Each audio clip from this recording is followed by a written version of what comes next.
Salut à tous, c'est Monor, bienvenue dans cette nouvelle vidéo en Malaisie, à Kuala Lumpur. Depuis 3 jours que je suis ici, c'est passé énormément de choses. Je me suis pris la plus grosse carotte du game, hein. Je pense qu'on peut appeler ça comme ça, hein. Je vais vous expliquer un peu ce qui s'est passé. Bon, en gros, à peu près 5 jours avant de quitter Bali, vous savez que j'étais arrivé à Kuta, là vous avez vu la vidéo où je me fais tatouer, donc c'est sûrement la dernière de la chaîne d'ailleurs, avant celle-ci. Et le lendemain du tatouage, j'ai fait tomber ma caméra objectif ouvert, et donc plus aucun signal quoi, elle détectait plus rien. Dès que j'appuyais sur les boutons, rien à faire, l'objectif s'ouvrait pas. C'était la merde, j'étais vraiment dégoûté. Mais vous allez voir que par la suite, je suis encore plus dégoûté aujourd'hui en fait. C'est quand même une histoire pas banale, hein. Moi je me demande si c'est déjà arrivé à quelqu'un d'autre sur cette planète. Donc en fait, je suis arrivé en Malaisie, à Kuala Lumpur, où il y a 3 jours maintenant. Ça fait 3 jours que je suis ici. Donc au total, ça faisait presque 10 jours que tous les jours j'essayais d'allumer ma caméra, donc cette caméra. Et oui, elle est là, mais pourtant je vous filme avec une nouvelle caméra. Mais qu'est-ce qui se passe? Donc ça fait presque 10 jours que j'essayais d'allumer celle-ci en appuyant sur le bouton tous les jours, rien, aucun signal. J'ai essayé mais des milliers de fois, j'arrêtais pas jusqu'à aujourd'hui où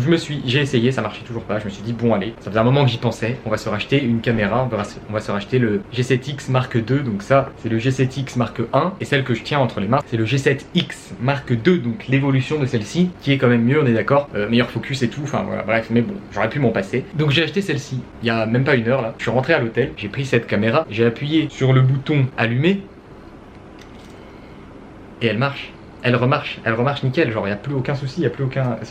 Elle marche quoi, elle marche. Donc là ça veut dire que j'ai 2 caméras qui marchent, mais j'en ai absolument aucune utilité. Alors il y a un petit truc qui est bien, qui me fait un peu reprendre le moral, c'est que cette caméra que je tiens entre les mains, elle vaut 600 € en France. On est en Malaisie, du coup les taxes sont moins élevées et tout, donc je l'ai payé 450 €. C'est une bonne affaire quand même, mais j'ai niqué 450 € clairement parce que j'en ai absolument aucune utilité. Elle est mieux, voilà, elle est mieux, le focus est mieux, il y a plein d'avantages et tout, mais celle-là m'allait très bien, et qu'est-ce que je vais en faire? C'est la question que je me pose, parce que au pire, je m'étais dit, peut-être que je peux revendre celle-là à un bon prix encore, parce que voilà, c'est quand même pas de la merde. Le truc en fait, c'est que la boîte de la caméra est en France. C'est moyen de vendre une caméra sans la boîte quoi. Et il y a la facture dedans et tout, enfin c'est la merde. Franchement, j'avais grave hésité à racheter une nouvelle caméra parce que bah voilà, 450 balles, ça fait super mal quoi. Et là du coup, mais je suis encore plus dégoûté en fait. Genre j'aurais préféré qu'elle remarche pas en fait, hein, clairement. Le seul truc que j'ai pensé, c'est me servir d'une caméra comme micro et d'une pour filmer. Mais bon, ça fait cher le micro quoi. Le seul, s'il y a un petit avantage, c'est que du coup j'ai une batterie en plus. Non, franchement, je suis dégoûté.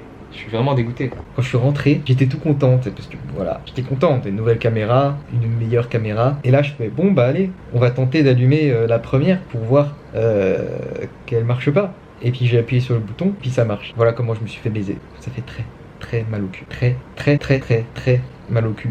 J'essaye tant bien que mal de trouver un type de vidéo à faire qui pourrait impliquer 2 caméras, mais je vois pas, il y a rien à faire, genre je l'ai dans le cul. J'ai tenté bien évidemment de retourner à Canon à Kuala Lumpur pour me faire rembourser cette caméra que j'avais acheté 30 minutes auparavant, mais c'est totalement impossible. La quenelle elle a glissé, elle est partie. Et qu'est-ce que j'ai fait en Malaisie sinon depuis 3 jours? Écoutez, pas grand chose. Le premier jour où je suis arrivé de nuit, donc j'ai rien foutu. Le deuxième, j'ai passé la journée à chercher un magasin Canon. Et ensuite, je me suis fait couper les cheveux, comme vous voyez, très intéressant. Je me suis fait couper les cheveux dans tous les pays du monde. Et bien sûr, je me suis fait tatouer. Et bien sûr, je n'ai pas pu filmer parce que ma caméra ne marchait pas, hein. Du coup, je me suis fait tatouer ce tigre que vous voyez juste ici. Je sais pas si vous le voyez bien. Voilà, par contre, ça c'est l'avantage de cette caméra, c'est vraiment que le focus se fait très rapidement. Et même quand je suis proche. Donc ça je suis vraiment satisfait. Bref voilà, le tigre sur le bras. Donc autant vous dire qu'en 2 jours, mon budget, en 2 jours j'ai dépensé un budget pour un mois. Je te jure, j'étais en PLS sur le lit pendant 10 minutes avant de vous faire cette vidéo. Genre j'étais là en train de me dire, mais est-ce que ça s'est vraiment passé? Est-ce que c'est vraiment possible que ça arrive, ce genre de choses? Bien apparemment oui. Il y a un petit miroir juste là. Voilà la nouvelle caméra. C'est à peu près le même design, mais avec quelques améliorations. Écoutez, ce que je vous propose, c'est que je vous emmène visiter un peu Kuala Lumpur, hein, parce que voilà, je vais pas faire une vidéo où je fais que vous parler dans ma chambre. Là, ça va être 17 h à peu près, donc je vous sors vers 19 h, comme ça on va faire un tour et après on va manger ensemble tranquille. Et j'ai vraiment le seum. Bon voilà, du coup je viens de ressortir, on est dans les rues de Kuala Lumpur, c'est la première fois que je vous sors ici. En même temps c'est normal, je viens de récupérer une caméra, vous connaissez l'histoire maintenant. Là du coup je suis en direction des 2 tours jumelles Petronas qui sont un peu, on va dire, un des emblèmes de la ville, enfin un des trucs qu'on ressort quand on parle de Kuala Lumpur. Sinon la Malaisie, ça fait maintenant 3 jours que je suis ici. Franchement, bonne impression, c'est beaucoup plus développé que ce que j'avais imaginé. Je pensais que ce serait un peu dans le même délire que l'Indonésie, mais c'est quand même légèrement plus développé. Kuala Lumpur c'est vraiment une grande ville où il y a vraiment des grands buildings et tout de partout. Vous voyez quand je dis ça, où je me trouve, putain l'image est vraiment bien. Je découvre ma nouvelle caméra en même temps, hein.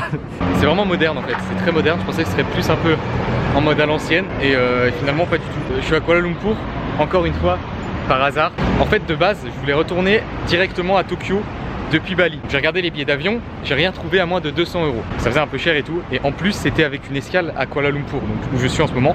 Mais une escale genre de 2 heures, donc en gros, juste le temps de sortir de l'avion et de changer d'avion, quoi. Et j'ai regardé pour aller à Kuala Lumpur directement, rester 10 jours à Kuala Lumpur et ensuite faire Kuala Lumpur-Tokyo. Et donc, du coup, c'est ce que j'ai fait. Et au total, ça m'a coûté 175 €. Donc, encore une fois, totalement par hasard. Encore une fois, je connais rien de la culture. Il vient de faire une bonne averse là, gros orage et tout. Parce qu'en fait, il fait très lourd ici, hein. C'est comme un peu comme le Japon ou la Corée. Il n'y a pas forcément de soleil, mais il fait très chaud et enfin très lourd et du coup tu transpires rapidement. Donc c'est un peu chiant. Mais là, vu qu'il vient de pleuvoir, il fait beaucoup plus frais et ça fait vraiment du bien. Et du coup, il y a énormément d'orage. Depuis que je suis arrivé, il y en a eu un tous les jours, mais genre ça pleut genre 1 heure et après c'est fini. Pour ceux qui ne le connaîtraient pas, voici le drapeau de la Malaisie juste derrière moi. Toujours bon à savoir.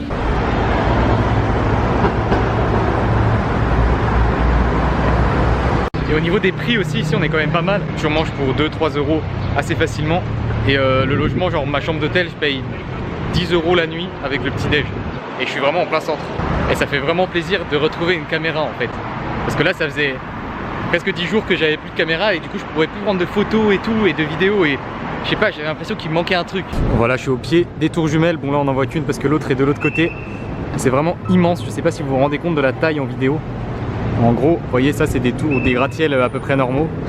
Et ça c'est la tour Petronas, voilà. Ça va, le nom est pas trop compliqué à retenir.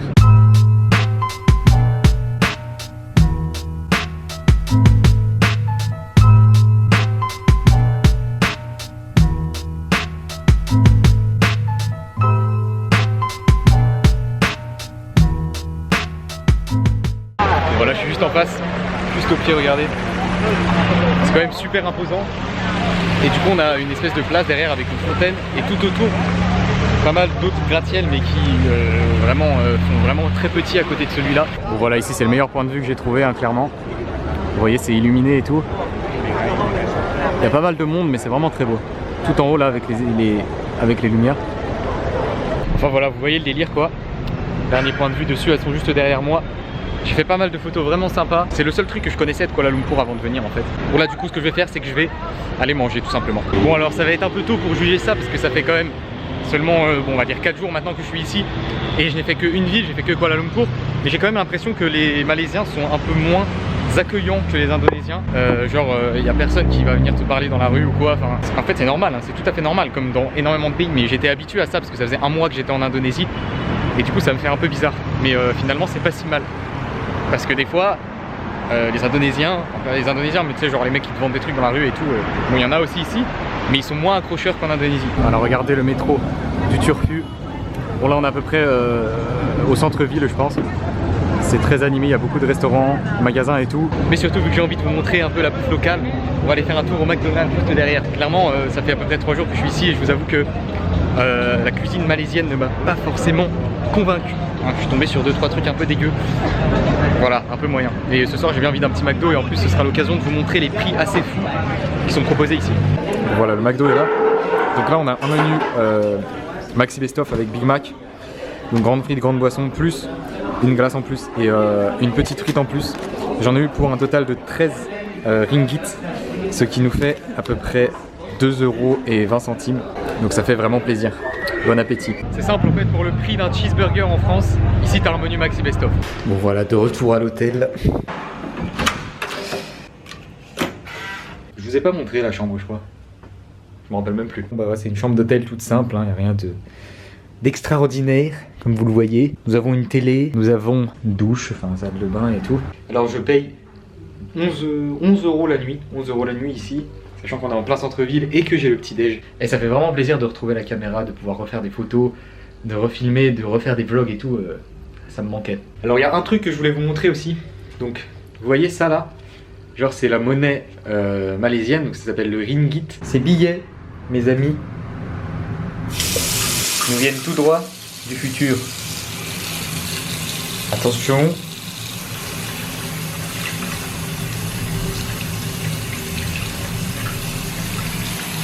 Tu peux le passer sous l'eau tranquillement et le billet est totalement intact parce que c'est un peu plastifié en fait et du coup ça résiste à l'eau. Voilà, donc je voulais vous montrer ça vite fait, ça m'avait un peu perturbé. Tu peux mettre tes billets à la machine à laver si ça t'amuse et tout, c'est quand même quelque chose qu'on ne peut pas se permettre dans tous les pays, voilà, je tiens à le préciser. Écoutez, c'est la fin de cette vidéo, j'espère qu'elle vous aura plu. Si c'est le cas, n'hésitez pas à mettre un bon petit pouce bleu, à vous abonner à la chaîne si ce n'est pas déjà fait et à partager la vidéo. Franchement, la Malaisie c'est cool, hein, moi je trouve ça bien sympa pour l'instant. Bon, après toutes ces galères, hein, parce que voilà, on n'en a pas parlé, mais en fait, en ce moment, avec ma caméra, il se passe quand même, j'ai eu la totale. Genre en Corée du Sud, j'ai eu un problème avec ma carte SD. Ensuite, la caméra se casse. J'en rachète une, elle remarche, machin. Enfin, je me suis pris des grosses carottes niveau matos. Enfin bref, on repart sur des bonnes bases, enfin, je l'espère. Donc je vous dis à très bientôt pour une nouvelle vidéo en Malaisie.